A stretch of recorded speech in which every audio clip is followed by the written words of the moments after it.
Si vous avez ces trois choses et que vous prenez des mesures massives et que vous n'abandonnez pas et que vous continuez à avancer, alors là, il y a une chance que vous atteigniez le statut de millionnaire.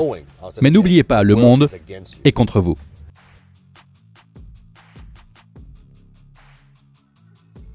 Comment devient-on millionnaire? C'est une question très intéressante. Lorsque quelqu'un nous demande comment devenir millionnaire, c'est comme si on demandait à Michael Jordan comment devenir Michael Jordan. Il y a tellement de facteurs. Évidemment, les gens entendent parler qu'il faut beaucoup travailler. Il y a des choses qui contribuent à ce qu'une personne devienne millionnaire. Tout d'abord, je veux vous dire la vérité. Il y a des chances que vous ne soyez pas millionnaire, jamais. C'est juste la vérité. Parce que les statistiques sont contre vous. Les statistiques montrent donc que moins de 6% de la population gagne plus de 100 000 $ par an. Et moins d'1% de la population gagne plus de 320 000 $ par an. Donc atteindre ce statut de millionnaire maintenant dépend de la façon dont vous le définissez. Comment définissez-vous cela? Le fait d'être millionnaire est-il en termes d'argent en banque? Est-ce que c'est $1 million de revenus? Mais nous y reviendrons. Mais pour l'instant, je veux que vous sachiez qu'il y a de fortes chances que vous ne deveniez pas millionnaire. Parce qu'il y a de fortes chances que vos parents, à moins que vous ne veniez d'une famille riche, ne soient pas millionnaires. Vos proches ne sont pas millionnaires. Vos amis ne sont pas millionnaires. Donc les chances que vous deveniez millionnaire sont très minces, voire nulles. Commençons par ça, ok? Non, je ne veux pas te donner une fausse motivation genre « Ah oui, tu vas devenir millionnaire ». Non, c'est fini avec ça. Donc il s'avère que vous n'en deviendrez pas un. Mais si vous êtes prêt à faire ce qu'il faut, si vous êtes prêt à sortir de cet environnement toxique, rencontrer de nouveaux amis, programmer votre état d'esprit, développer de nouvelles compétences, démarrer une entreprise, apporter de la valeur au marché, alors peut-être que vous aurez une chance. Mais ce n'est qu'un petit pourcentage de la population. Ce n'est pas différent de ça, mais dans les affaires, c'est faux semblant. Oh oui, vous pouvez le faire, bien sûr. C'est une question d'éthique. Aucune chance, tu ne vas pas y arriver. Je te le dis en face. Il faut une grande ténacité. Il faut tellement de persévérance. Encore une fois, c'est pas différent. Si vous voulez gagner les Jeux Olympiques, par exemple, combien d'heures de pratique, combien d'années de pratique pour y arriver? Dans le monde financier, dans le monde des affaires, c'est pas différent. Les gens travaillent pendant de nombreuses années pour atteindre le statut de millionnaire. Alors définissons ensemble le mot millionnaire. Alors comment définir une donnée? C'est 1 million en liquide? C'est 1 million en valeur nette? C'est 1 million de recettes? C'est 1 million de revenus? J'ai une définition différente de celle des autres. La façon dont je définis un millionnaire est un millionnaire qui gagne $1 million par an avec joie. Quelqu'un qui gagne $1 million par an est joyeux. Maintenant, remarquez, je n'ai pas dit passivement. J'ai pas dit passivement, j'ai dit avec joie.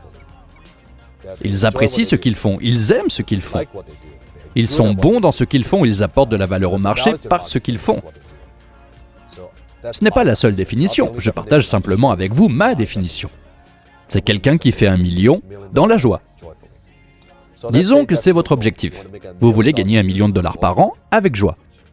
Vous savez, vous avez des gens à Wall Street ou dans certains secteurs financiers, ils font des choses, ils font de l'argent. Mais est-ce qu'ils sont heureux? Nos amis qui ont beaucoup de succès financier, vous leur parlez, ils ne sont pas heureux, ils sont misérables. Ils ne sont pas heureux, ils n'aiment pas ce qu'ils font. Des familles qui s'effondrent, une femme qui est en train de divorcer, comme tout le reste. C'est un peu le bordel, non? Les enfants ne les aiment pas.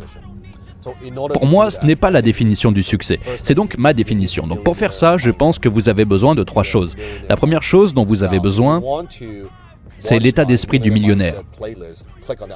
Je passe des heures à expliquer ce qu'est l'état d'esprit du millionnaire, le mindset, et comment les millionnaires pensent différemment des pauvres et de la classe moyenne. L'esprit d'abondance contre l'esprit de pénurie.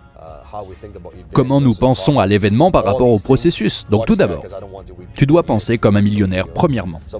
Parce que nous regardons les choses très différemment. Nous regardons les choses différemment, nous regardons les problèmes très différemment. Nous regardons les gens différemment, nous regardons les opportunités différemment. Nous sommes juste la façon dont nous voyons le monde.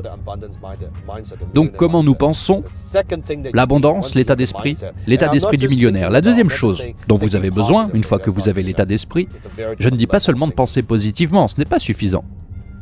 C'est un niveau de pensée très différent. Donc une fois que vous avez l'état d'esprit du millionnaire, la deuxième chose que vous devez avoir est un ensemble de compétences de millionnaire. Un ensemble de compétences de millionnaire. Les compétences peuvent donc inclure vos compétences en matière de leadership, de communication, de marketing, etc. Des compétences en gestion, de très nombreux types de compétences différentes dont vous avez besoin pour fournir votre produit ou service sur le marché. Qu'est-ce qui amène votre idée? Transformez votre idée en réalité. Constituez un groupe de personnes qui peuvent vous amener sur le marché. Ça, c'est une compétence de millionnaire. Le problème, c'est que la plupart des gens n'ont pas de compétences de millionnaire. En fait, ils ont l'état d'esprit d'une personne pauvre et ils veulent avoir un résultat de millionnaire. Vous ne pouvez pas devenir millionnaire avec une habitude de merde. Vous ne pouvez pas être millionnaire quand vous regardez Netflix pendant des heures. Vous ne pouvez pas. Vous ne pouvez pas être millionnaire et être paresseux. Vous ne pouvez pas être millionnaire, ça ne marchera pas. Donc un état d'esprit de millionnaire, des compétences de millionnaire. Et une fois que vous avez ces éléments, vous avez développé ensemble un ensemble de compétences pour créer de la valeur sur le marché. Et la troisième chose dont vous avez besoin, c'est d'un véhicule de millionnaire. Un véhicule de millionnaire. Donc ce que je veux dire, c'est que c'est une entreprise, mais pas n'importe quel type d'entreprise. Probablement une sorte d'entreprise évolutive dans laquelle vous pouvez mettre vos compétences à profit. Une sorte de véhicule. Ensuite, vous pouvez disposer d'une sorte de plateforme où vous pouvez exercer votre créativité, votre innovation, vos idées, votre talent. Car c'est ce qui vous permettra d'atteindre le million de dollars. Donc un état d'esprit de millionnaire, un ensemble de compétences de millionnaire et un véhicule de millionnaire. Ce sont les trois choses dont vous avez besoin. Si vous avez ces trois choses et que vous prenez des mesures massives et que vous n'abandonnez pas et que vous continuez à avancer, alors là, il y a une chance que vous atteigniez le statut de millionnaire. Mais n'oubliez pas, le monde est contre vous.